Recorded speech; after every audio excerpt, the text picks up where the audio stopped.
어두운 세상에 한 줄기 빛 말씀이신 그분 육신 되어 이곳에 오셨네. 그의 자녀들을 위해 그가 지으신 세상 위에 십자가 사랑 구원의 반석 위에 교회를 세우시고 주의 나라 이루셨네. 주께 경배하며 일어서리. 이 땅의 회복과 부흥을 위하여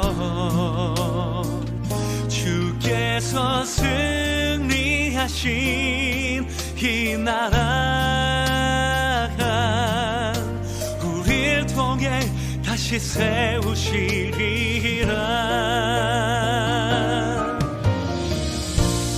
어두운 세상에 한 줄기 빛 말씀이신 그분 육신 되어 이곳에 오셨네. 그의 자녀들을 위해 그가 지으신 세상 위에 십자가 사랑 구원의 반석 위에 교회를 세우시고 주의 나라 이루셨네. 주께 경배하며 일어서리. 이 땅의 회복과 부흥을 위하여 주께서 승리하신 이 나라 우리를 통해 다시 세우시리라. 모든 교회가 성령님의 인도하심 따라 한 목적 위해 기쁨으로 하나 되어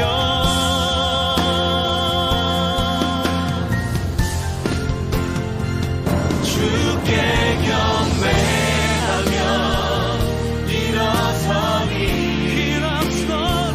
이 땅의 회복과 부흥을 위하여 주께서 승리하신 이 나라 우리를 통해 다시 세우시리라.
어두운 세상에 한 줄기 빛 말씀이신 그분 육신 되어 이곳에 오셨네.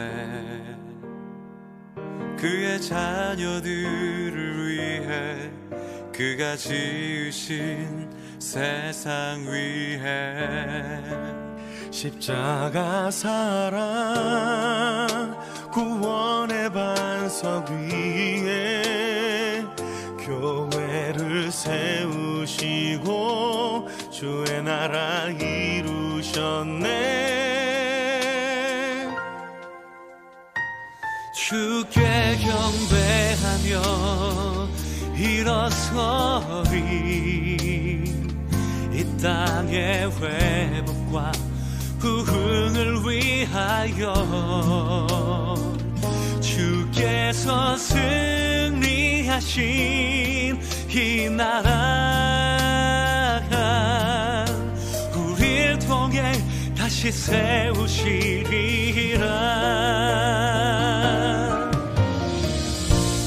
어두운 세상에 한 줄기 빛 말씀이신 그분 육신 되어 이곳에 오셨네. 그의 자녀들을 위해 그가 지으신 세상 위에 십자가 사랑 구원의 반석 위에 교회를 세우시고 주의 나라 이루셨네. 주께 경배하며 일어서리. 이 땅의 회복과 부흥을 위하여 주께서 승리하신 이 나라 우리를 통해 다시 세우시리라. 모든 교회가 성령님의 인도하심 따라 한 목적 위해 기쁨으로 하나 되어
어두운 세상에 한 줄기 빛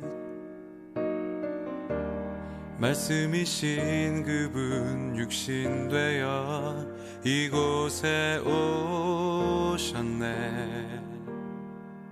그의 자녀들을 위해 그가 지으신 세상 위에 십자가 사랑 구원의 반석 위에 교회를 세우시고 주의 나라 이루셨네. 주께 경배하며 일어서리 이 땅의 회복과 부흥을 위하여 주께서 승리하신 이 나라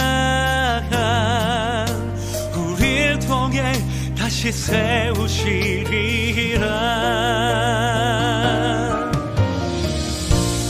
어두운 세상에 한 줄기 빛 말씀이신 그분 육신 되어 이곳에 오셨네.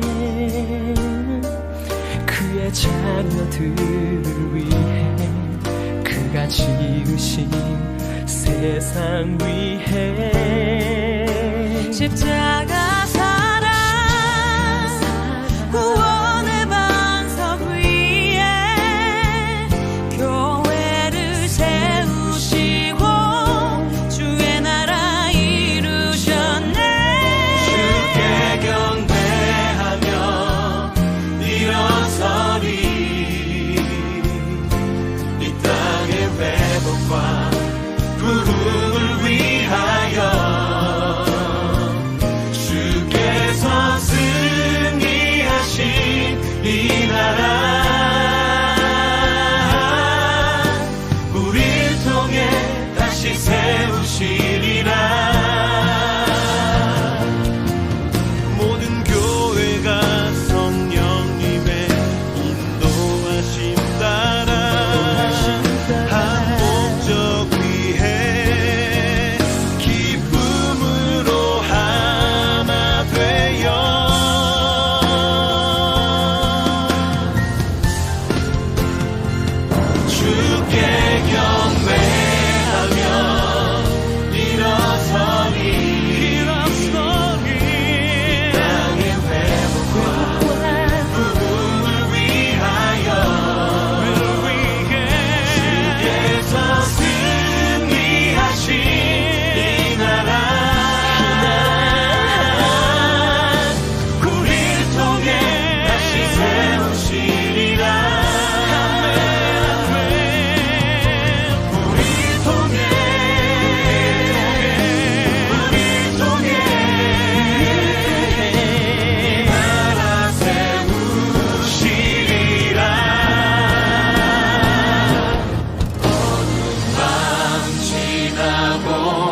안녕하세요. 네, 안녕하세요. 예, 반가운 얼굴도 있습니다. 네, 댁에 계신 분들도 예, 안녕하신지요? 네, 모두 다 안녕하셨으면 좋겠습니다. 네. 그러나 오늘 예배 오시는데 목마르셨나요? 이게 물로 채워지지 않는 목마름이 있으신가요? 교회 오늘 오시는데 마음이 뜨거우시던가요? 아니면 차가우시든지 아니면은 뭐 그냥 싱숭생숭하시든지. 예. 우리 목마름이 오늘 이 예배를 통해서 해소되기를 원합니다.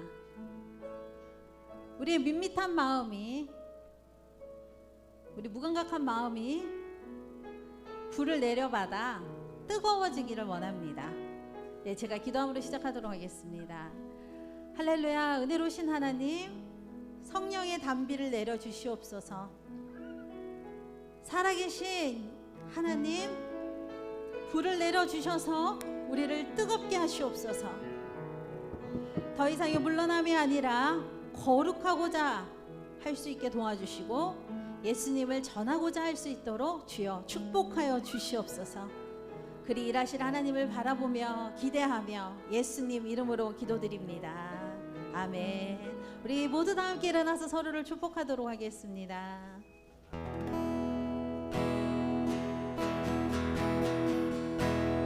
은혜의 주님이 당신을 축복하고 사랑의 주님이 함께 하시네.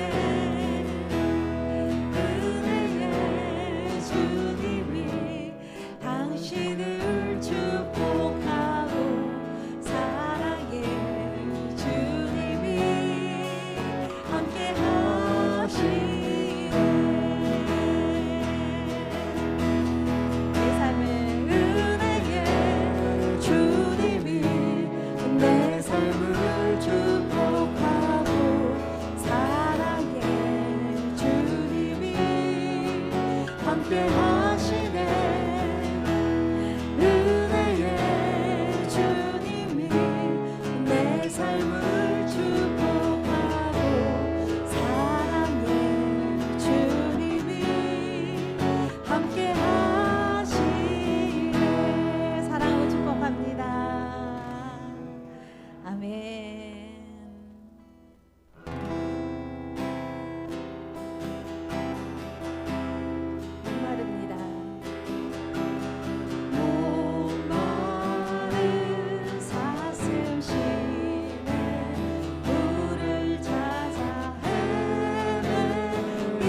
나의 갈망은 주께서 날 알듯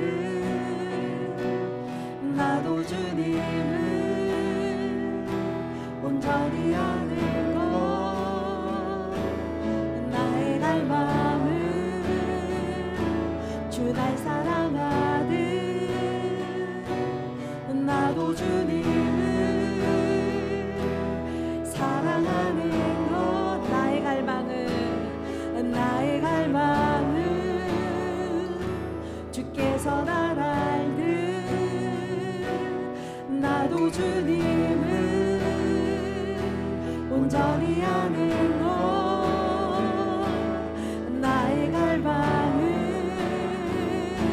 주 날 사랑하듯 나도 주님을 사랑하는 것 주 얼굴 보게 하소서 주 더욱 알게 하소서 주님의 눈에 비춰진 아름다운 보리 주 모든 것 주셨으니 주 영상 담기 위하여 나의 모든 것을 주님께 드립니다.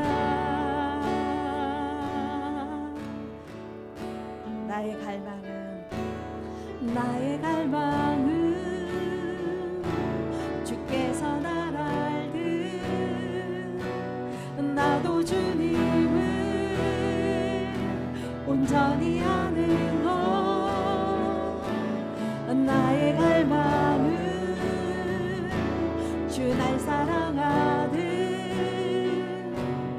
나도 주님을 사랑하는 것 나의 갈망은 주께서 날 알듯 나도 주님을 온전히 아는 것 나의 갈망은 주 날 사랑하듯 나도 주님을 사랑하는 것 주 얼굴 보게 하소서 주 더욱 알게 하소서 주님의 눈에 비춰진 아름다운 보리 주 모든 것 주셨으니 주 영상 담기 위하여 나의 모든 것을 주님께 드립니다. 주 얼굴 보게 하소서 주 더욱 알게 하소서 주님의 눈에 비춰진 아름다운 보리 주 모든 것 주셨으니 주 영상 담기 위하여 나의 모든 것을 주님께 드립니다. 하나님께 기도합니다. 나에게 갈망이 있나요? 그냥 하루하루를 살진 않는지요? 다시 한번 되돌아보려고 합니다. 주님, 우리의 목마름을 해결하여 주시고 우리의 이 가슴을 더 뜨겁게 하시고 우리의 머리부터 손과 발 모든 것들이 주께서 주장하시사 주님 얼굴 보게 하시고 주님을 더더욱 알게 하시옵소서. 주 형상 담기 위하여 오늘도 나왔사오니 주님 현장에서든지 댁에서든지 참으로 예배하는 자에게 임하여 주시옵소서. 우리 다 함께 기도하도록 하겠습니다. 할렐루야. 하나님을 높여드립니다. 우리의 갈망이 있습니다. 우리 마음의 갈망, 우리 영혼의 갈망이 있습니다. 주님 축복하여 주시옵소서. 아버지 그 참된 축복으로 인하여서 목마르지 않게 하시옵시고 마음이 슬프지 않게 하여 주시옵시고 묶인 것들이 끊어지며 주님을 바라볼 수 있도록 주여 도와주시옵소서. 목마름이 해갈되게 하여 주시옵소서. 주여 간절히 바라오고 나오니 불을 내리셔서 우리 마음을 뜨겁게 하시옵소서. 주님을 바라봅니다.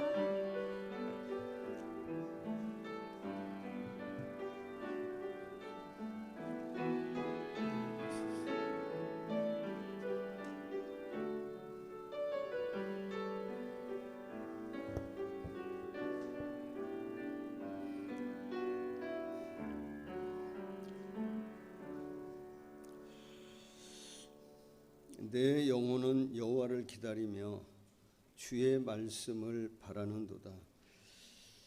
이스라엘아 여호와를 바랄지어다. 여호와께서는 인자하심과 풍성한 속량이 있음이라.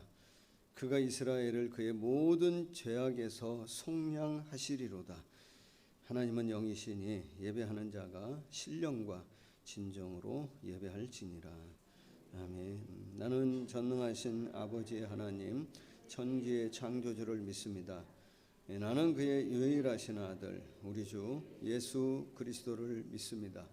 그는 성령으로 잉태되어 동정녀 마리아에게서 나시고 본디오 빌라도에게 고난을 받아 십자가에 못 박혀 죽으시고 장사된 지 사흘 만에 죽은 자 가운데서 다시 살아나셨으며 하늘에 오르시어 전능하신 아버지 하나님 우편에 앉아 계시다가 거기로부터 살아있는 자와 죽은 자를 심판하러 오십니다. 나는 성령을 믿으며 거룩한 공교회와 성도의 교제와 죄를 용서받는 것과 몸의 부활과 영생을 믿습니다. 아멘.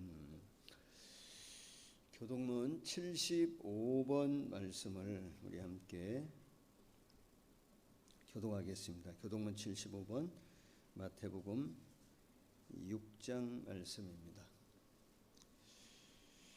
그러므로 내가 너희에게 이르노니 목숨을 위하여 무엇을 먹을까 무엇을 마실까 몸을 위하여 무엇을 입을까 염려하지 말라.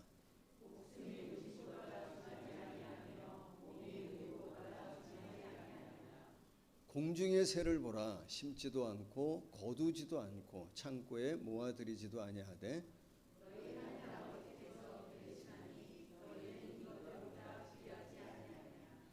너희 중에 누가 염려함으로 그 키를 한 자라도 더할 수 있겠느냐? 들의 백합화가 어떻게 자라는가 생각하여 보라. 그러므로 염려에 이르기를 무엇을 먹을까 무엇을 마실까 무엇을 입을까 하지 말라.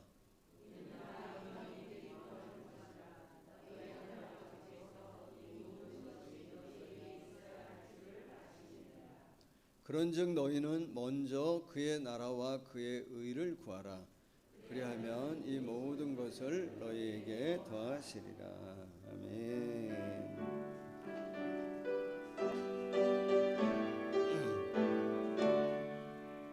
하늘에 가득한 영광의 하나님 온 땅에 충만한 존귀하신 하나님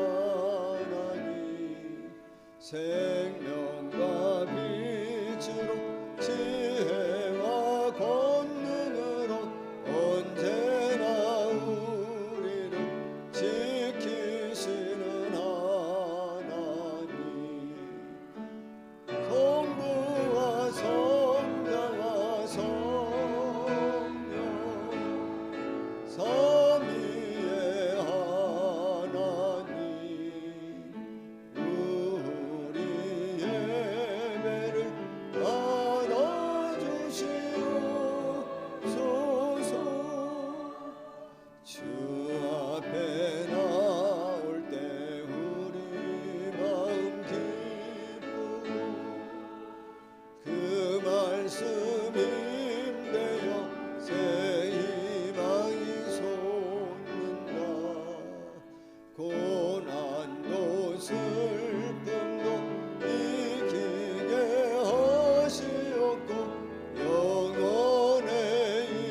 사랑과 은혜가 풍성하신 하나님, 지난 한 주간도 저희들을 주님 날개 아래 품어주시고 거룩하고 복된 날 안식을 주시어 예배의 자리로 인도하여 주시니 감사드립니다. 아멘. 한 주간의 삶을 되돌아보며 주님 앞에 회개합니다. 거룩한 하나님의 백성이란 이름을 가지고 있음에도 마음과 행실이 성도답지 못했음을 고백합니다. 진리보다 거짓을 사랑하고 사랑보다 탐욕에 이끌렸던 저희들의 마음을 붙잡아 주시고 이 시간 거룩하고 순결한 마음 갖게 하소서. 온 나라와 세상이 코로나 바이러스로 인해 혼란스럽습니다. 저희들 사회적 거리두기보다 주님과 거리두기를 더 잘 지키지 않았는지, 하나님 앞에 예배하기를 게을리하지 않았는지 우리 자신을 돌아보게 하옵소서. 메마른 땅에서 자라는 식물의 뿌리는 물을 찾아 깊숙이 뿌리 내리며 더욱 강해집니다. 위기는 저희들을 강하게 합니다. 이럴 때일수록 목마른 사슴이 시냇물을 찾듯이 주님을 더욱 간절히 찾게 하시고 저희들의 믿음이 깊이 뿌리 내릴 수 있도록 하는 시간 되게 하여 주옵소서. 주님만이 우리의 소망임을 믿습니다. 거룩하고 진실한 믿음의 삶 살게 하옵소서. 오늘도 예배를 위해 수고하며 애쓰는 이들을 기억하여 주시옵소서. 참으로 으뜸이 되고자 하는 자는 모든 사람의 종이 되어라 한 것처럼 가장 낮은 자리에서 헌신하는 성도들을 축복하여 주시고 큰 상급으로 채워 주시옵소서. 오늘 말씀 전하신 목사님께 성령의 능력으로 덧입혀 주시고 은혜의 말씀만이 선포되게 하옵소서. 이 모든 말씀 영원히 저희들과 함께 하실 예수 그리스도의 이름으로 기도드립니다. 아멘.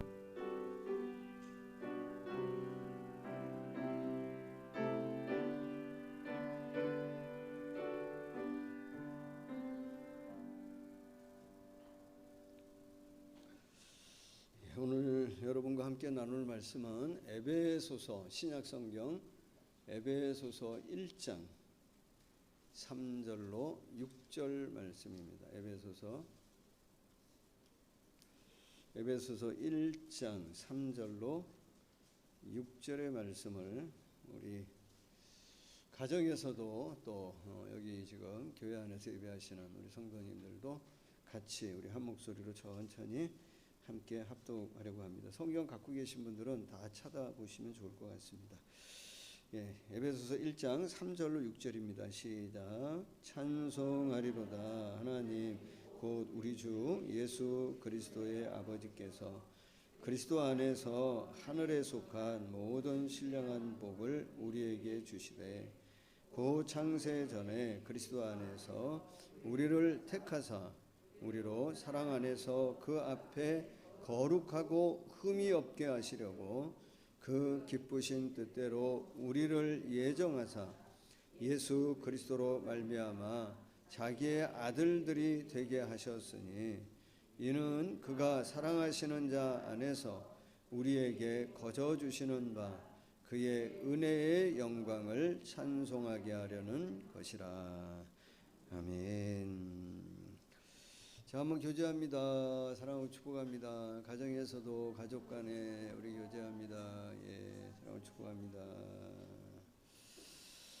자, 여러분 지난 한 주간 지나시면서 삶 속에서 하나님을 얼마나 인정하시면서 사셨습니까? 하나님의 이름을 좀 부르면서 살아보셨습니까? 여러분이 만약에 하나님의 이름을 좀 부르면서 사셨다면 여러분이 하나님을 부르는 하나님에 대한 여러분의 호칭 뭡니까? 기도하실 때든지 하나님과 교제하며 대화할 때든지 그때 여러분이 부르는 하나님의 이름, 하나님에 대한 내가 부르는 호칭, 내가 아주 편하게 익숙하게 자주 부르는 하나님에 대한 호칭 무엇이 있습니까?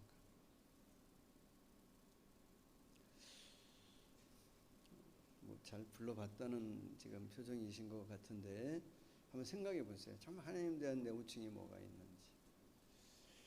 다윗 같은 경우에는 하나님에 대한 호칭을 참 다양하게 표현했고 다양하게 사용했던 것 같아요. 우리가 잘 아는 대로 시편 23편에 대표적으로 다윗은 하나님의 이름을 표현할 때 뭐라 했냐면 여호와는 나의 목자라고 불렀죠. 지난주에 우리가 시편 9편 말씀을 나눴는데 시편 9편에서 다윗은 여호와 하나님은 나의 심판자, 여호와 하나님은 나의 변호자, 여호와 하나님은 나의 요새라고 표현했어요. 또 지난주에 우리가 함께 봤던 시편 124편에서는 다윗은 또 여호와를 어떻게 표현하고 그 여호와의 이름을 무엇이라고 불렀냐면 그분은 내 편, 나의 지지자 되시는 분이라고 표현했어요. 그리고 그분은 천지를 지으신 창조자 하나님이시라고 표현했습니다. 오늘 우리 아까 찬양했지만 시편 말씀에 보면 하나님을 표현하는 호칭 너무 다양하게 나와요. 너는 내 힘, 내 방패, 내 반석, 내 피난처, 너무 많이 나와요. 여러분 하나님의 이름을 부를 때 가장 많이 부르는 이름 뭡니까?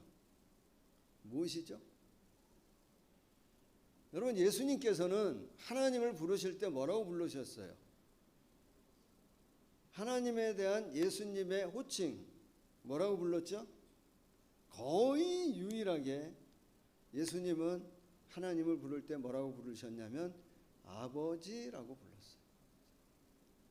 요한복음 5장 17절 말씀을 보시면 뭐라고 말씀하시죠? 예수께서 그들에게 이르시되 뭐라고 표현한 내 아버지께서 이제까지 일하시니 나도 지금 일한다 이렇게 말씀하셨어요.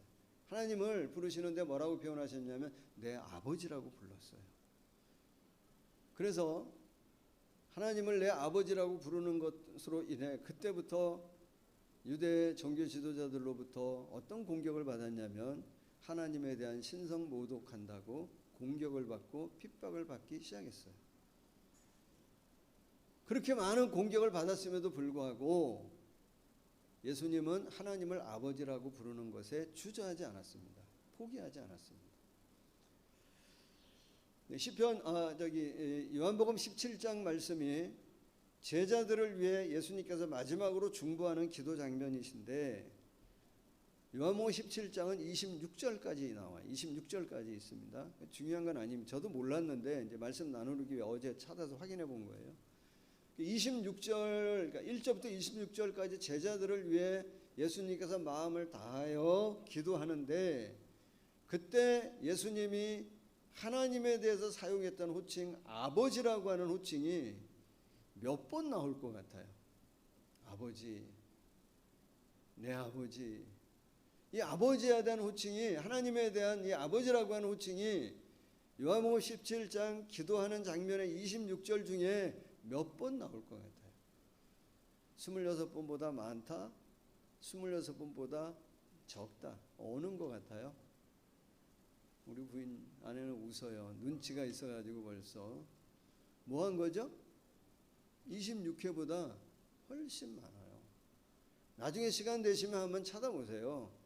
몇 번이나 부르냐면 아버지라고 표현하는 표현이 몇 번이나 나오냐면 39회나 나와요.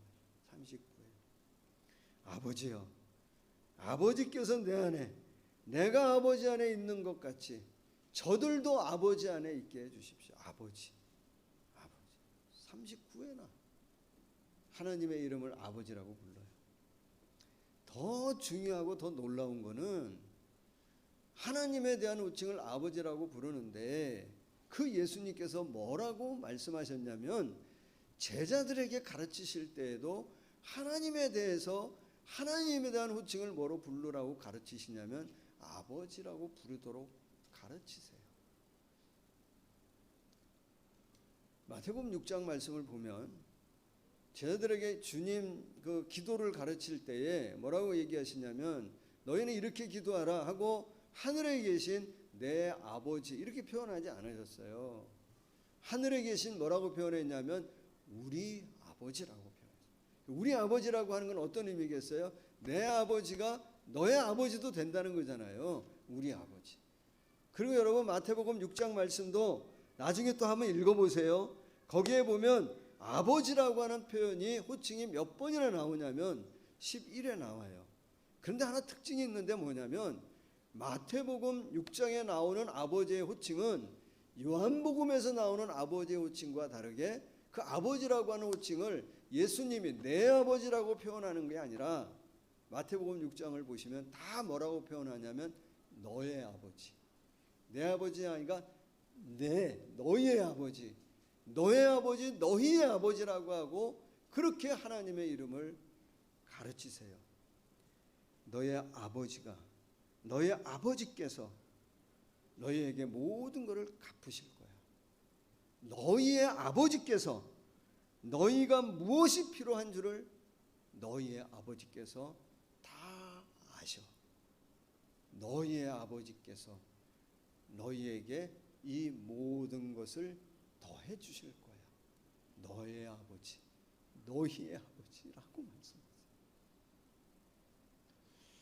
예수님께서 하나님을 아버지라고 부르라고 얘기하시는 그 호칭의 의미, 뭘 강조하시는 것일까? 라고 생각을 해봤을 때 정말 예수님께서 하나님의 이름을 아버지라고 불러라 라고 가르치시는 그 가르침 속에 아버지라고 하는 호칭이 주는 의미가 뭘까? 마태복음 6장 말씀을 다 읽어보면 어떤 의미로 다가오냐면 그 아버지의 호칭은 우리에 대해 모든 것을 책임지시는, 무한 책임지시는 분이 누구냐면 아버지라는, 나에 대해 모든 것에 대해 무한 책임을 지시는 그 하나님, 그분을 아버지로 인정하고 아버지를 찾고 아버지를 구하고 그 아버지를 자꾸 부르라는 거예요. 그걸 누가 기뻐한다고 얘기하냐면 하나님께서 기뻐하신다. 저는 우리 애들이 제 이름을 불러주면 좋아해요. 저는 아빠 이러면 좋아요. 기뻐요. 물론 저를 찾을 때 아빠 제가 오늘 아빠 용돈 좀 드릴게요. 뭐 아빠 제가 가봤더니 어떤 카페가 너무 좋아요. 아빠 저랑 차 한잔해요. 아빠 제가 어디 가봤더니 음식이 너무 맛있고 거기 분위기가 너무 좋아요. 아빠 저랑 같이 한번 시간 내주시면 제가 한번 식사 대접하고 싶어요. 이럴 때는 많지 않아요. 거의라고 표현하고 싶진 않고, 왜냐하면 그런 마음이 있다고 하는 것을 내 스스로 인정하고 싶기 때문에. 보통 아이들이 저를 부를 때는 언제일까요? 아빠, 아버지, 아빠. 다 뭐죠? 뭔가를 요구할 때입니다. 그들이 뭔가 필요할 때 저의 이름을 찾고 불러요. 그래도 저는 기뻐요. 나를 찾아준다고 하는 것이. 물론 때로는 뭐 이런 것까지 이런 생각이 들 때도 있고, 때로는 그것이 좀 부담스럽고 힘들 때도 있지만 기뻐요. 하나님은 부담스러워하실까요? 하나님 부담스러우신 분이 아니에요. 하나님 완전하신 분, 전능하신 분, 그분이 우리의 삶에 대해, 나에 대해 무한 책임을 지시는 분이신데, 그 하나님은 우리가 아버지라고 부르기를 바라고 아버지라고 인정하고 그 아버지를 뭐 하길 원하냐면 찾기를 바래요. 정말 너희가 어렵고 힘들면 나를 찾으라고 얘기해. 나를 부르라고. 아버지.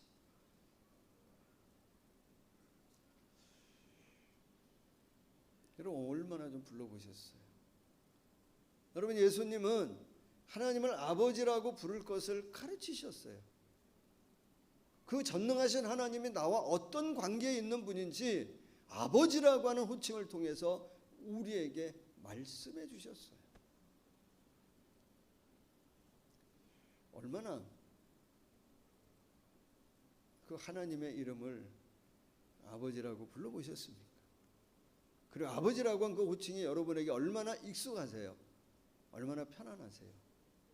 얼마나 편안하게 그분의 이름을 아버지라고 부를 수 있나요? 아직 좀 불편함이 있다면 좀 시간이 걸리더라도 좀 많이 좀 불러보시면 좋을 것 같아요. 아버지.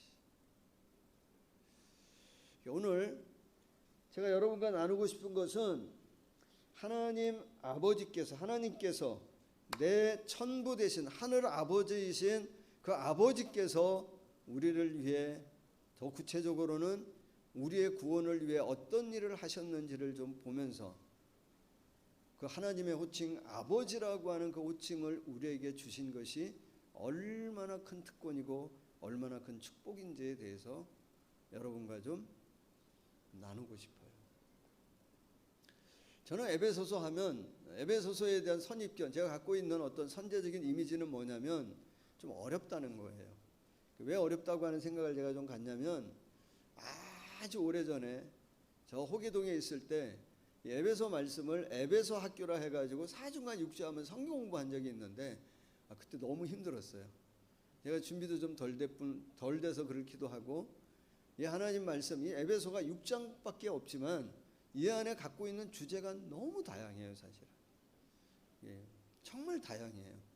하나님이 갖고 계신 구원의 계획이 어떤 것이고, 그 구원을 실행하신 그 방법이 어떤 것이고, 그 구원의 완성을 향해 가는 것이 어떠한 것이고, 그리고 그 구원받은 자가 어떻게 살아가야 되는지, 사회생활은 어떻게 해야 되는지, 가정에서는 어떻게 살아야 되는지, 교회생활은 어떻게 해야 되는지에 대해서 얘기하고 있는 책이 뭐냐면 이 에베소서예요. 그리고 거기엔 예수님의 신성이 나오고요, 그리고 성령의 역사하심도 나오고, 우리 성도들이 구원의 완성을 향해 가는 과정 중에 영적인 싸움을 어떻게 싸워야 될 것인지에도 나오고, 그리고 그 큰 주제로 흐르는 데에는 하나님이 바라고 원하는 새로운 공동체 교회가 어떤 교회여야 하는지에 대해서 말씀하고 있는 책이 뭐냐면 이 에베소서예요. 6장이라고 하는 짧은 말씀이지만 상당히 많은 주제를 담고 있어요. 이거를 단순하게 정리해 보자면 이렇게 정리할 수 있을 것 같아요. 대체적으로 모든 바울 서신을 그렇게 좀 구조가 그렇게 되어 있는 것 같아. 6장까지인데 전반 파트와 후반 파트로 좀 나눌 수 있을 것 같아요. 전반 파트는 1장에서 3장까지를 얘기하면 거기에서는 뭘 얘기한다고 그냥 한 단어로 얘기하면 뭐냐면 그리스도인의 신분에 대한 이야기를 해요. 그리스도인이라는 신분을 우리가 어떻게 얻고, 그걸 위해 하나님께서 어떤 계획을 가지셨고, 그걸 위해 예수님은 어떤 일을 하셨고, 그리스도인의 신분에 대한 얘기를 1장부터 3장까지 얘기해요. 그럼 여러분 그리스도인의 신분에 대한 이야기를 말씀하실 때에는 뭘 우리에게 강조하고 싶은 것이냐면 그리스도인이라고 하는 신분을 얻게 되어졌을 때에 우리가 가지고 누릴 수 있는 축복, 그 누리는 복, 누리는 은혜, 이게 얼마나 큰 것인지에 대해서 우리에게 말씀하세요. 4장부터 6장까지는 뭐에 대한 말씀이라고 얘기할 수 있냐면 그렇게 구원받은 그리스도인의 생활에 대한 이야기를 해요. 생활은 뭘 강조하는 거죠? 뭐가 중요하다고 얘기하는 거냐면 신분이 우리가 가진 축복을 얘기한다면 그리스도인의 생활은 뭐에 대한 이야기를 하냐면 그렇게 그리스도인 되어진 우리의 책임에 대해서 얘기를 해요.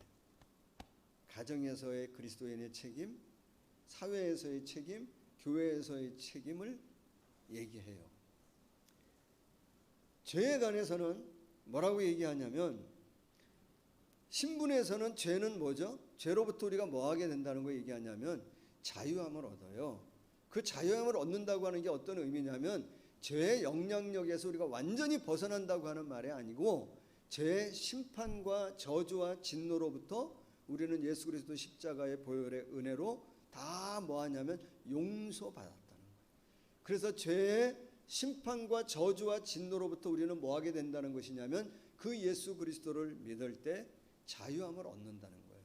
그러나 이 죄로부터 영향력으로부터 완전히 벗어난 것은 아니란 말이에요. 그래서 그리스도인의 생활 가운데는 죄와 어떤 관계가 있냐면 이 죄와 뭐 해야 되냐면 피 흘리기까지 뭐 하냐면 싸워야 되는 거예요. 그리스도인의 신분이라고 하는 것은 예수님을 믿을 때 순간적으로 주어지는 하나님의 은혜예요. 예수님을 믿을 때 내가 그리스도인이라고 하는 하나님의 자녀라고 하는 신분과 지위는 순간적으로 주어져요. 순간적으로. 그러나 그리스도인의 생활은 뭐예요? 그건 순간적으로 변화되지 않아요. 그거는 뭐하죠? 점진적으로 계속 언제까지? 주님이 우리를 부르시는 구원의 완성 그날까지. 그 완성을 여러 차례 얘기했지만 로마서 말씀을 우리가 나눌 때 얘기했지만 그게 뭐냐면 영화라 그랬잖아요. 과정은 뭐라고요? 성화란 말이에요. 이 성화의 과정 가운데서는 우리가 뭐하냐? 계속 점진적으로 뭐 해야 되냐면 죄와 싸워야 해요. 항상 이기는 건 아니잖아요. 어떤 깨지고 자빠지고 넘어지고. 그래도 뭐하냐면 우리의 연약함을 알기 때문에 성령의 도우심을 우리에게 허락해 주신단 말이에요. 성령의 힘을 입어 또 일어나서 또다시 일어나서 뭐하냐면 전진하고 전진하며 구원의 완성을 향해 우리가 살아가는 거예요. 근데 오늘 본문의 말씀은 어떤 부분이라고 얘기할 수 있냐면 우리가 오늘 읽었던 에베소서 1장 3절로 6절까지 이 말씀은 그 중에 신분 중에 어떤 부분이라고 얘기할 수 있냐면 하나님께서 우리의 구원을 위해 행하신 일들에 대한 기록이 3절로부터 6절까지입니다. 하나님께서 우리의 구원을 위해서 어떤 계획을 가지셨고 어떻게 행하셨는지에 대한 말씀을 3절로부터 6절까지 얘기하고 있고 7절로부터 12절까지는 그 계획에 따라 우리의 구원을 위해 예수님께서 어떤 일을 행하셨는지를 기록하고 있는 것이 7절로 12절이에요. 그리고 13절과 14절은 뭐죠? 그 구원을 위해서 이루어진 그 구원을 위해 성령님은 어떤 일을 하셨는지 우리를 인치시고 우리의 보증이 되어지기 위하여 보호하시며 인도하시며 하나님의 상속자로 보증되어지기 위하여 구원의 완성을 이루는 그날까지 우리를 보호하고 인도하시는 성령의 역사를 몇 절에서 얘기하고 있냐면 그 13절과 14절에서 말씀하고 있는 거예요. 그리고 오늘 말씀에 보면 구원을 받은 목적, 하나님 우리를 왜 구원하셨느니 그 이유와 목적에 대해서도 뭐하고 있냐면 설명하고 있어요. 오늘은 앞부분 하나님이 우리를 위해 어떤 일을 하셨나. 바울은 하나님이 우리의 구원을 위해서 어떤 일을 하셨는지, 어떤 계획을 갖고 어떻게 하셨는지, 그리고 우리가 받은 그 구원이 얼마나 대단한 것인지, 얼마나 큰 축복인지를 우리에게 설명하기 위해 바울 사도는 하나의 그 당시 사회적인 제도, 사회적인 어떤 그 당시에 실행하였던 일을 끌어다가 차용해 가지고 구원에 대한 설명을 해요. 그게 뭐냐면 로마 입양법, 자녀를 양육하는 양자를 양육하는 게 아니라 입양하는 입양법을 들어서 로마 입양법을 들어서 구원에 대한 뭐를 하고 있냐면 설명을 해요. 그게 얼마나 대단한 것이고 얼마나 큰 축복인지를 우리에게 뭐하냐면 말씀하고 있는 거예요. 그래서 3절 보시면 그렇게 얘기하잖아요. 찬송하리로다 하나님 곧 우리 주 예수 그리스도 아버지께서 그리스도 안에서 지나버렸네. 찬송하리로다 하나님 누구라고 얘기하냐면 예수 그리스도의 아버지란 말이에요. 그죠? 그렇게 표현하고 있죠. 5절에서 뭐라고 얘기하십니까? 5절 한번 보세요. 그 기쁘신 뜻대로 우리를 예정하사 예수 그리스도 그분을 통하여 그분으로 말미암아 우리를 뭐로 삼았다고 얘기하냐면 아들 삼았다는 거예요. 이걸 뭐라고 표현하냐면 양자 삼았다는 거예요. 우리를 양자 삼았다. 우리를 양자 삼으셨다라고 하는 것이 구원을 설명하면서 그것이 얼마나 대단한 것인지를 로마 양육법을 통해 로마 입양법을 통해 우리에게 뭐하냐면 설명해요. 지금은 이제 어떤지 모르겠습니다. 여러분 제가 어떤 그 아이들을 입양할 수 있을까요? 제가 아마 쉽지 않을 것 같아요. 나이도 좀 그렇고 재산 상태도 요새 봐요. 재산이 지금 현재로 뭐 제 이름으로 된 재산이 별로 없으니까. 네. 얼마 전까지 은행에 가면 깜짝깜짝 놀랐어요. 재산도 없는 사람이 뭐 이렇게 보증을 막 많이 섰냐고. 교회 이제 어쨌든 그 대표자로 돼 있으니까. 저 아마 입양하려 해도 안 될 거예요. 자격이 까다로울 겁니다. 그 당시에도 마찬가지입니다. 그 당시에도 자녀를 입양하는 데는 전제되어지는 조건이 두 가지, 크게 두 가지랍니다. 하나는 뭐냐면 나를 누군가가 입양한다고 했을 때에 내 이름, 내 신분, 내 어떤 족보, 내 지위를 다 뭐하냐면 포기해야 돼요. 그리고 나는 뭐를 인정해야 되냐면 그 가정에서 주는 새로운 이름을 인정하고 받아들여야 돼요. 사람이 완전히 뭐 해야 되는 거예요? 바뀌어져야 하는 거예요.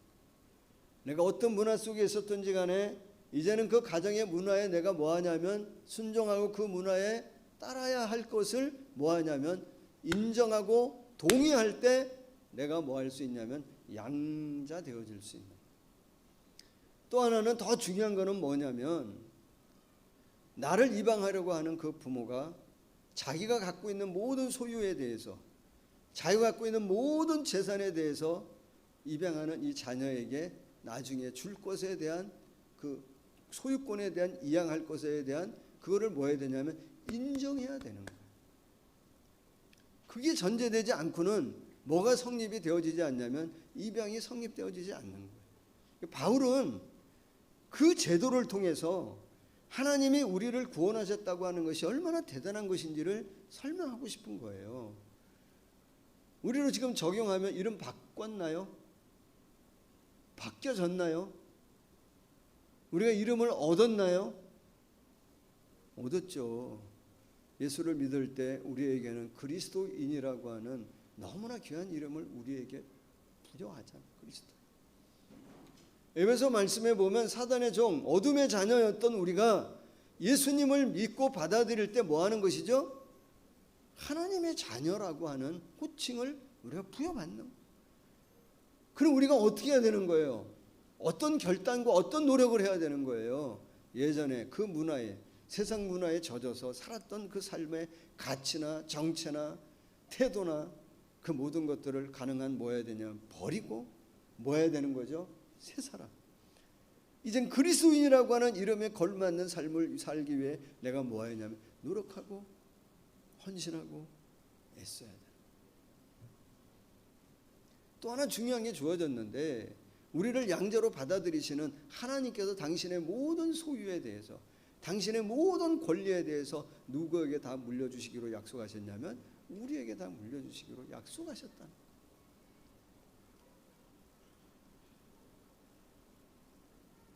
그리고 놀라운 것은 그렇게 우리의 그 하나님이 갖고 계시는 모든 것에 대해서 우리에게 물려주시면서 어떤 관계를 맺냐면 그 하나님이 내 뭐가 되어지냐면 아버지 되어지고 나는 그분의 자녀가 되어지는 이 관계가 맺어지. 그게 구원이라고. 그래서 여러분 3절에 보시면 뭐라고 표현합니까? 그 소유에 대한 구원받은 자녀가 누리는 축복에 대해서 뭐라고 표현하냐면 하늘에 속한 모든 신령한 복, 영적인 모든 복을 우리에게 다 주시다. 그리고 11절에 뭐라고 얘기합니까? 그리고 그분 안에서 우리가 뭐가 되게 하셨다 그러냐면 기업이 되게 하셨다는 거예요. 그리고 14절에 뭐라고 얘기합니까?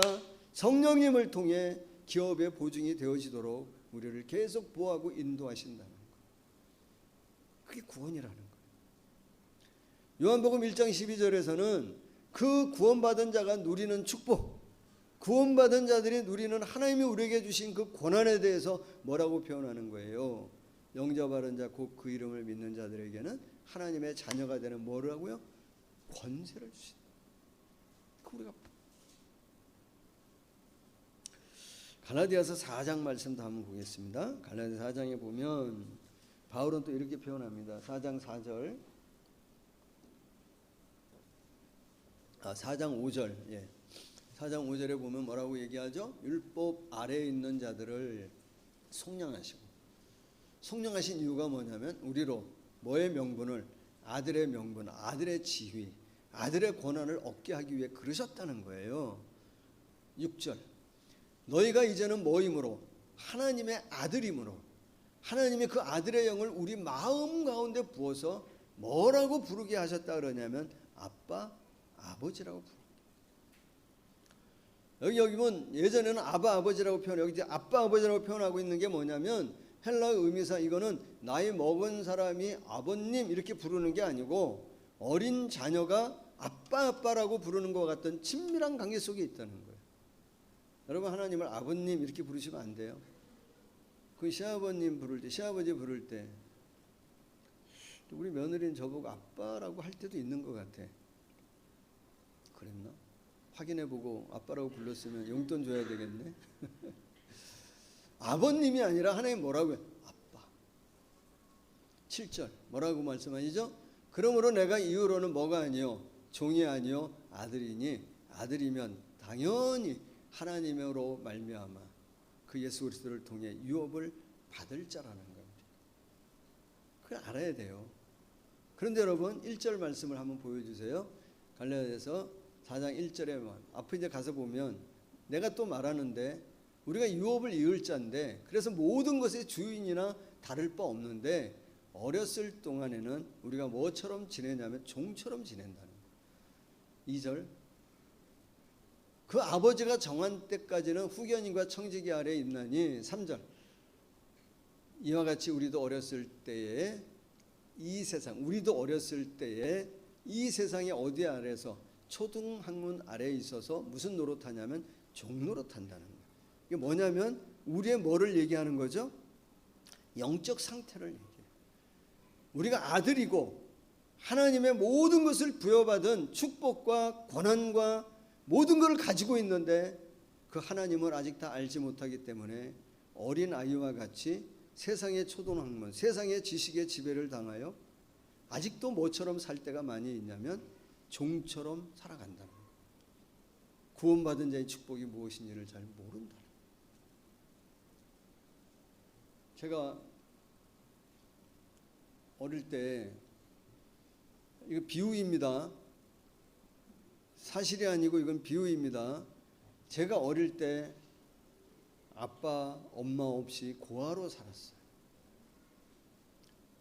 제가 고아로 지냈는데 그러니까 학교 가보니까 초등학교 갔는데 아니면 어릴 때 친구들은 다 누구를 부르냐면 지나가는 사람 보고 아빠 아빠 아빠 하고 엄마 엄마 하고 부르는데 나는 아빠라고 엄마라고 부를 사람이 없다라고 하는 것이 늘 내 마음이 뭐가 되었냐면 상처가 돼요. 아빠라고 부르면 뭐 하여튼 뭐 다 요구한 대로 다 들어주는데 나는 그 누구에게도 내 어떤 것들을 바라고 요구할 수 있는 대상이 없어. 그런데 어느 날 정말 신앙 좋은 어떤 사람이 기도 중에 나를 잘생겼잖아. 왜 나를 뭐로 입양하기로 결정했냐면 본인의 양아들로 입양하기로 결정을 했어. 그리고 나를 아들로 받아들였어. 너무 좋은 거야. 그때부터 나에게도 뭐가 있어요? 아버지라고 부를 수 있는 대상이 생긴 거야. 어머니라고 부를 수 있는 대상이 생겼어. 그런데 잘 돼요, 안 돼요? 아버지라고 부르기가 익숙하지가 않아. 괜찮아, 아버지라고 불러 하는데도 뭔가 지금 뭐 하죠? 이게 잘 안 돼. 원하는 게 뭐야? 다 들어줄게 얘기하는데도 그 아버지에게 내가 원하는 게 뭐라고 말하기가 주저돼. 왜? 너무 큰 거 요구했다가 버림받을까 봐. 뭔가 자주 달라고 했다가 이 관계가 끊어질까 봐 내 안에 뭐가 있느냐면 두려움과 불안함이 있는 거야. 그 상태를 뭐라고 얘기하냐면 어린아이 같다. 초등학문에 지배당한. 여러분 영적 상태는 어때요? 그 양자, 내가 커가면서 누구의 마음을 아는 거예요? 나를 받아들이신 그 아버지의 마음이 어떠한지를 내가 알게 되어지고 그 사랑이 얼마나 크고 나를 받아들이기 위해서 얼마나 많은 희생을 하시고 자신의 모든 것들을 나에게 다 물려주기로 결단하셨다고 하는 그 결단이 얼마나 큰 것인지를 나중에 깨닫고는 그냥 그분과의 관계가 있다라고 하는 것이 너무 뭐한 거예요? 감사한 거, 감격한. 그리고 마음으로 뭐가 할 수 있는 거죠? 이제는 아버지라고 부르는데 주저함이 없는. 여러분, 여러분의 영적 상태는 어떻습니까? 오늘 여기 말씀하고 있는 세상의 초등 학문 아래 아직도 여전히 나를 지배하고 있는 것은 세상의 지식이 나를 지배하고 있는 거 아닌가요? 혹시라도 하나님을 모르고 그의 말씀을 모르니까 은혜를 얘기하고 하나님의 나라를 얘기하고 죽음을 얘기하고 죄에 대한 심판을 얘기해도 그냥 인정하지 않는 거예요. 뭐 그런 게 어디 있어? 죽으면 끝이지. 뭐의 지배를 받는 거예요? 세상의 초등학. 구원받은 자의 축복이 얼마나 큰 것이고 그 하나님의 이름을 아버지라고 부를 때 우리에게 얼마나 큰 은혜와 축복이 주어지는 것인지를 아무리 얘기해도 어린아이이기 때문에 그 의미를 아직 다 모르는 거예요. 뭐 해야 돼요? 알아야죠. 잘 알아야. 지금 여기 계신 분들은 어느 정도 그 시기를 지금 다 넘은 거 아닙니까? 우리가 뭐라고 부를 수 있어야 돼요? 하나님을 아버지라. 정말 우리에게 주신 그 구원이 얼마나 큰 것인지에 대해서 우리가 감사하고 인정하면서 하나님을 내 아버지로 내 삶에 무한 책임을 져주시겠다고 약속하시는 그 하나님을 아버지로 인정하며 아버지 뭐 해야 돼요? 부르고 찾아야 한다. 바울 사도는 예수님을 믿을 때 하나님이 우리를 양자 삼아 주셨을 때 그걸 이제 구원이란 말이죠. 양자 삼아 주셨을 때 우리에게 일어난 중요한 변화가 어떠한 것인지를 지금 두 가지로 설명하신 거예요. 하나는 뭐죠? 예수님을 받아들일 때 내 신분과 내 지위가 근본적으로 바뀐다. 내 정체가 달라진다. 그리고 더 놀라운 건 뭐냐면 그 하나님과 내 관계가 뭐가 된다는 거냐면 아버지와 아들, 아버지와 딸, 아버지와 자녀의 관계가 성립이 되어진다는 거예요. 그래서 그분이 갖고 계신 모든 것들을 우리에게 다 물려주기 때문에 이 관계 속에 들어가는 것이 얼마나 큰 축복인지를 설명하는 거예요. 우리 더 알아야 돼요. 골로새서 2장 2절에 보시면 예수님을 뭐라고 비유했냐면 표현했냐면 조금 더 넘어가 주실래요?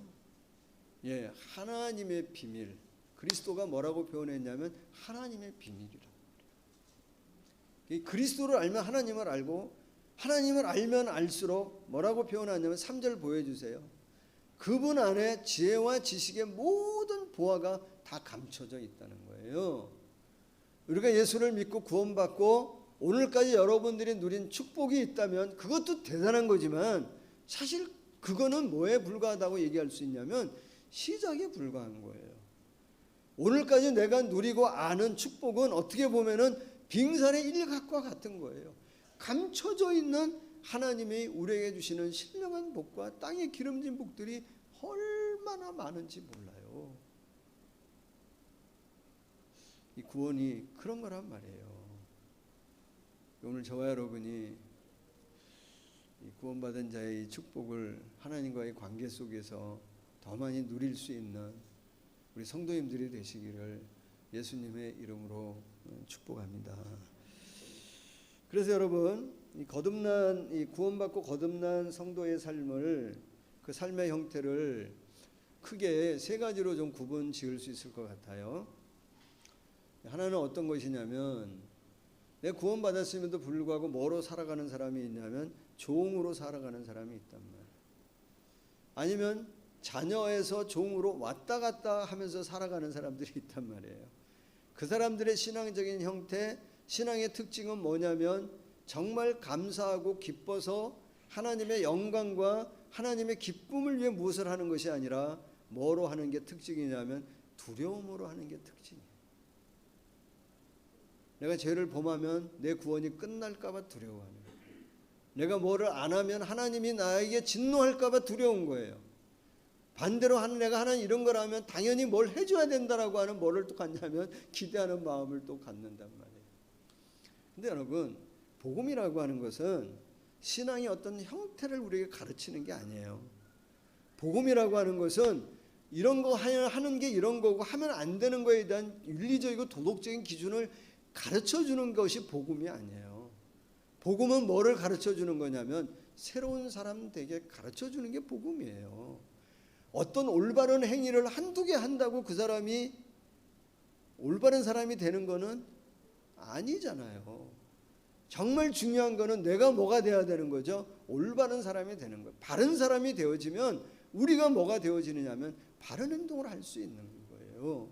근데 복음을 자꾸 잘못 해석하면 누구처럼 되어지냐면 바리새인들처럼 옳고 그름에 대한 기준만 자꾸 얘기하다 보면 우리가 하나님을 보고 하나님의 관계 속에서 뭘 하는 게 아니라 행위의 옳고 그름에 대해서만 따지면서 자꾸 내 신앙을 살아가는 것은 우리가 어떤 삶을 사는 거나 마찬가지냐면 율법적인 신앙을 가지고 하나님을 두려워하면서 믿음 생활하는 거예요.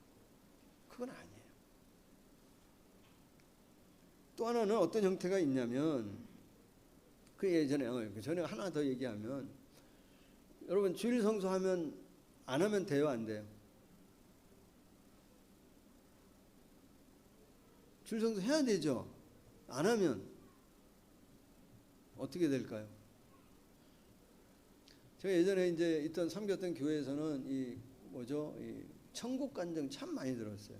천국 본 분들이 와가지고 간증 집회를 많이 했는데 좋기도 하지만 또 안 좋은 것도 좀 있더라고요. 그때 한 분이 오셔서 천국에 대한 이야기를 하시는데 천국을 사다리 타고 올라간다는 거예요. 에? 근데 어떤 분 사다리를 보니까 그 사다리 외고 난간 있잖아요. 이게 빠져 있는 거야, 하나하나. 그분이 뭐라 그러냐고, 왜 빠져 있냐면 주일 한 번 빠지면 난간 하나가 없다는 거야. 근데 제 생각에 믿고 안 믿고를 떠나서 그러면 연속 안 빠지면 되겠네. 그잖아. 연속 빠지면 올라가기가 어렵지만 하나 정도는 뭐 올라갈 수 있는 거야. 잘못하면요, 신앙을 정말 기쁨으로 예수 믿어 구원을 가는 게 아니라 내 행위로 천국을 간다고 자꾸 오해할 수 있는 그런 분들은 신앙의 특징이 뭐냐면 두려움으로 주님을 섬겨요. 두려움으로 주의 말씀을 따라요. 반대는 뭐냐면 반대되어지는 경우 신앙의 형태 어떤 게 있죠? 삶의 형태 아주 담대하게 살아. 어떤 담대함으로 살죠? 한 번 구원은 영원한 구원이야. 죄를 범하여도 전혀 거칠 게 없어. 죄를 지어도 뭐하냐면 전혀 떳떳해. 당당해. 맞아요? 그것도 아닌 것 같아요. 왜 그러냐면 여러분 아까 3절 말씀을 보세요. 우리를 구원하신 이유를 뭐라고 표현했냐면 곧 창세 전에 그리스도 안에서 우리를 택하여 구원하시는 이유, 우리를 그분의 사랑 안에서 그 앞에 뭐라고요? 거룩하고 흠이 없는 하나님의 자녀 되게 하기 위해서. 6절에 이는 그가 사랑하시는 자 안에서 우리에게 거두시는 바 그 은혜의 뭐를? 영광을 찬송하게 하기 위해서. 이게 구원하시는 목적이에요. 그런데 우리가 죄를 지으면서 당당하게 나 구원받았으니까 괜찮아. 또 죄 짓고 또 죄 짓고 이거는 아닌 거죠. 그러면 성경에서 얘기하는 구원받은 자의 가장 좋은 삶의 형태, 복음적인 사람은 어떤 사람이라고 얘기할 수 있을까요?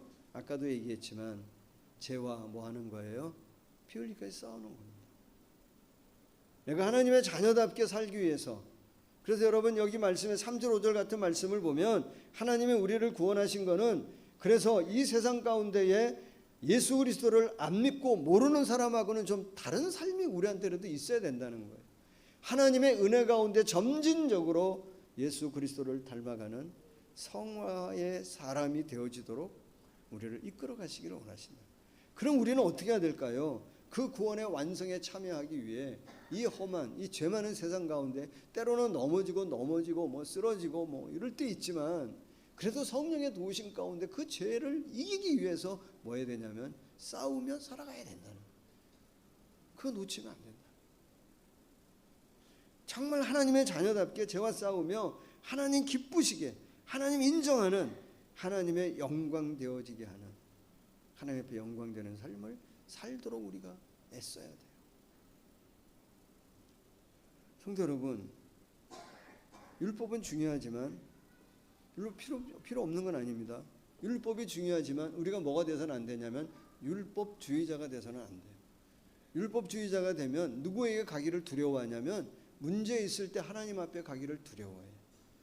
어려움이 있을 때 우리는 어떻게 해야 돼요? 그 하나님을 뭐라고 부르면서 아빠, 아빠, 아버지 하고 부르면서 그분한테 뭐해 가냐면 달려갈 수 있어야 돼요. 그럴 때 그 아버지께서는 나에 대해 무한 책임을 지시면서 과하게 잘못했으면 이놈의 새끼 그냥 정신 차려 이러면서 뭐 하는 거예요? 다시 보듬어 주시고 우리를 도와주시는, 우리를 무한 책임져 주시는 분이 누구냐면 우리의 아버지 하나님이라. 반대로 내가 받은 구원이 영원하다고 함부로 죄를 짓고 있다면 어떻게 해야 돼요? 그 함부로 죄를 짓고 그 죄를 짓는 그 자리에서 구원을 확신하는 것도 필요하지만 내가 뭐가 필요한 것이냐면 돌이키는 일이 필요해요. 그래서 우리의 믿음 가운데 돌이키는 회개함이 없다고 한다면 경건에 이르기가 어려워요. 죄 짓는 그 자리에서는 뭐가 필요한 거냐면 구원에 확신하기 이전에 뭐 해야 되죠? 하나님 앞에 내 잘못을 고백하고 돌이키는 일들을 계속 해야 돼. 누구에게 자꾸 돌아가야 되냐면 아빠, 아버지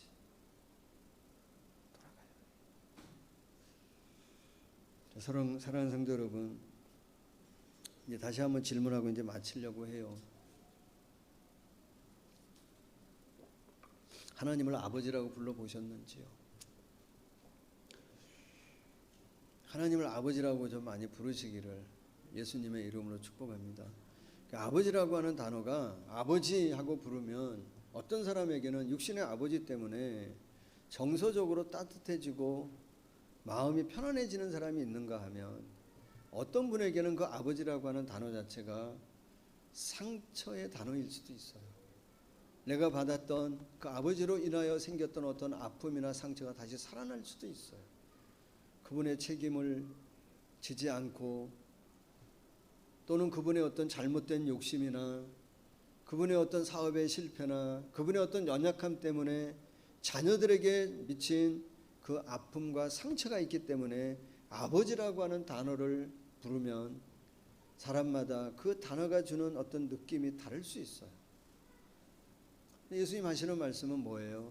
하나님을 아버지라고 부르는 것은 너에게 좋은 아버지였던, 어려운 아버지였던, 상처가 주는 아버지였던 그 육신의 아버지는 영원할 수 없다는 거예요. 언젠간 다 돌아가십니다. 다 떠납니다. 그러나 예수님이 하나님을 아버지라고 부르라고 가르치는 것은 뭐죠? 너희에게 영원히 떠나지 않는 아버지가 있다. 너희에게 영원히 떠나지 않는 하늘 아버지가 계시다는 거예요. 너희가 살아오면서 받았던, 겪었던, 가지고 있던 상처이든 살아가면서 또 경험할 상처이든 그 상처를 보듬고 그 모든 것들을 보듬고 용서하고 새롭게 해주실 하늘 아버지가 계시다. 너희가 그 하나님을 아버지로 인정하는 그 순간에 너희에게 구원이 임할 거라고 말씀하십니다.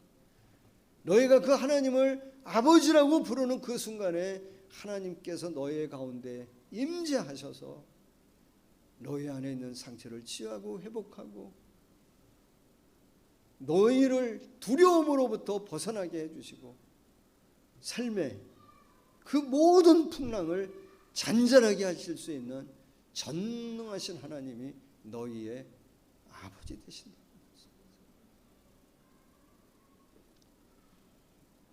그래서 말씀하세요. 불러라. 너와 나의 그런 관계 가운데 있다라고, 그게 구원이라고 말씀하세요. 사랑하는 성도 여러분, 이 한 주간 우린 또 살아갈 겁니다. 살아가실 때 좀 익숙하지 않아도 어려움이 있으면 한번 불러보세요. 아빠, 아버지. 보세요.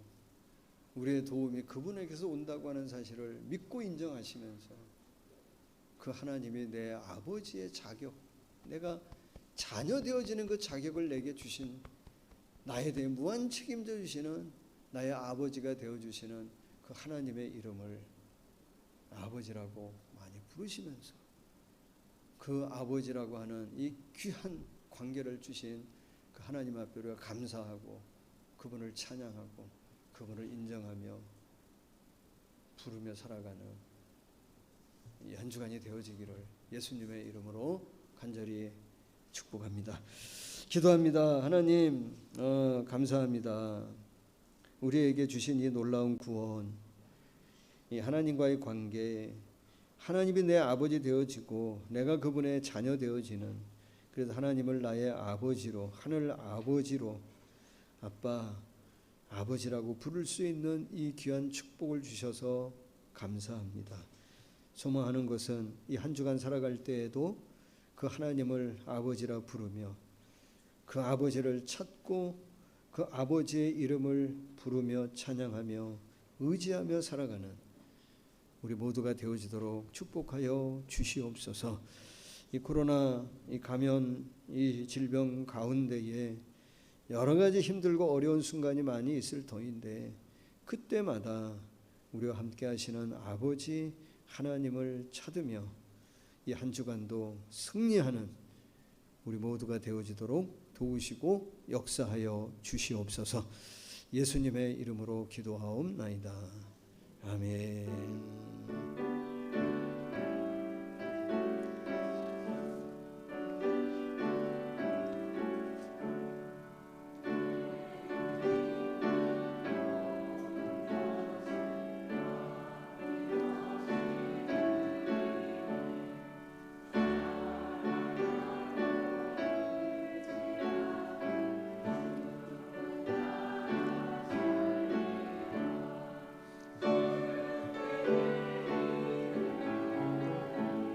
주께 드리네 사랑한 우주 앞에 모두 드리네.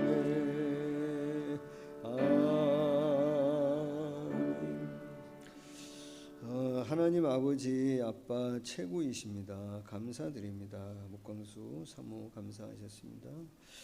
일상으로 복귀를 감사드립니다. 우리 유철정 정혜님 집사님 감사하셨습니다. 주의 은혜로 보호하시고 인도하옵소서. 제가 감사했습니다. 주님의 일하심을 보고 감사하지만 또 다른 어려움이 찾아오면 내 힘으로 이겨내려 하는 이 어리석음을 용서하시고 또다시 나의 갈망을 채워주시는 주님만 의지하며 감사합니다. 우리 김현덕 백효순 집사님, 김민옥, 김수민 감사했습니다. 기도합니다. 하나님 그렇습니다. 우리가 이 세상 살아갈 때에 참 평안할 때도 있고 또 순탄할 때도 있고 모든 일이 정말 하나님 형통할 때도 있지만 또 때로는 생각지 않은 어려움이 찾아올 때도 있습니다. 그때마다 하나님 나를 붙들어 주시고 우리가 그 아버지 되시는 하나님을 찾고 구하여 날마다 우리의 어떤 필요함을 또 우리의 갈망의 소원을 채워주시는 그 하나님을 경험하는 우리 모두가 되어지도록 축복하여 주시옵소서. 무너진 것들을 다시 세워주시고 또 하나님 상처를 치유하여 주시고 육신의 연약함을 하나님 고쳐주시고 이 하나님을 내 아버지 되시는 하나님을 이 한 주간도 모든 교우들 더 풍성하게 경험하고 누릴 수 있도록 역사하여 주시옵소서. 감사드리며 예수님의 이름으로 기도하옵나이다. 아멘.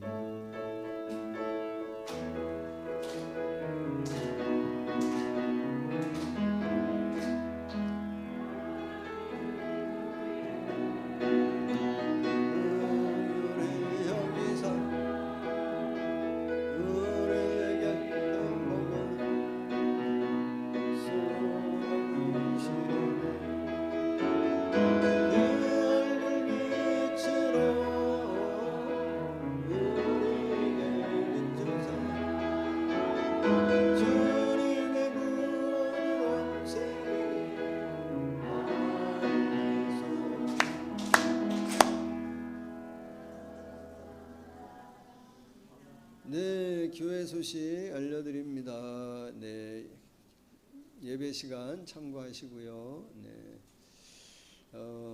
일부 예배는 8시부터 시작됩니다. 일찍 일어나시는 분은 8시에 오셔도 괜찮습니다. 수요 예배는 매주 수요일날 저녁 9시에 줌 영상으로 우리가 모여 예배 드리고 있습니다.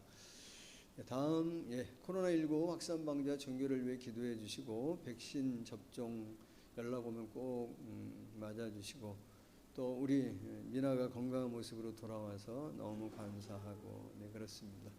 네.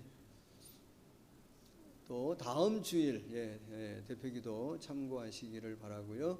오늘 오후 4시에 아브라함 목장 리더 헬퍼 리더 모임이 줌 영상으로 있습니다. 다 함께 자리에서 일어나시겠습니다.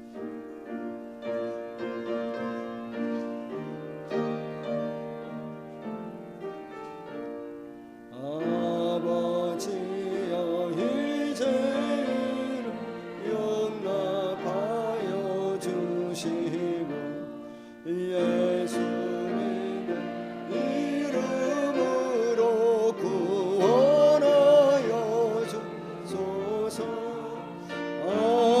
아버지를 떠나서 벌써 오래되었고 험한 길에 고난 몸이 이제 돌아옵니다. 나의 죄를 사시려 주님 죽으셨으니 그 공로를 의지하여 주만 의지합니다. 아버지여 용납하사 나를 품어주시고 주의 사랑 그 안에서 길이 살게 하소서. 아멘. 지금은 우리의 구원을 위해 십자가에 자신의 모든 것을 내어주신 예수님의 크신 은혜와 우리를 자녀 삼기 위해 독생자를 보내주시고 오늘도 우리 아버지 되어주시는 하나님의 놀라운 사랑하심과 늘 동행하며 이 구원의 완성을 위해 함께 하시는 보혜사 성령의 충만한 역사하심이 하나님 아버지로 인정하며 그 아버지 하나님이라 부르며 살아가기로 결단하며 나가는 우리 모든 교우들, 가정과 가족과 섬기는 일과 공동체와 이 나라 이 민족 가운데 영원토록 함께 하시기를 간절히 축원하옵나이다. 아멘.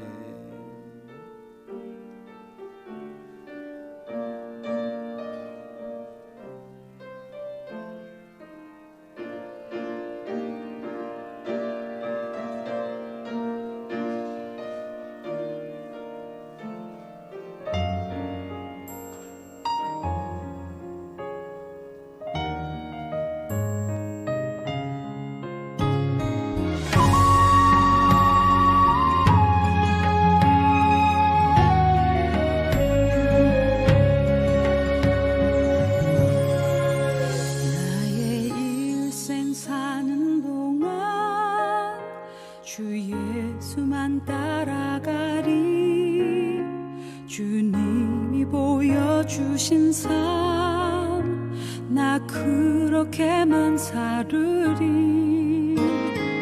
환난이 닥쳐와도 내 목숨을 빼앗으려 해도 내 주님 바라보며 그렇게 살아가리. 내게 주신 사명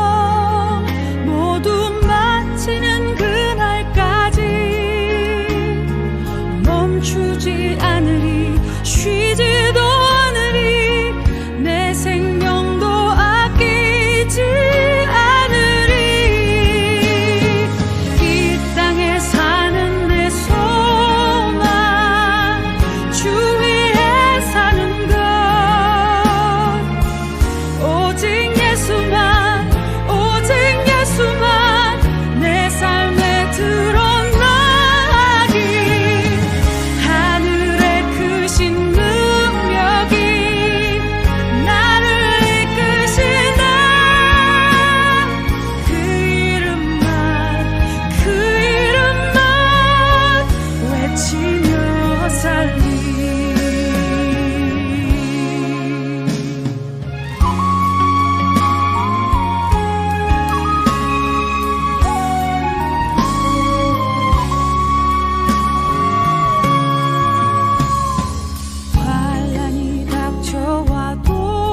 주 예수만 따라가리.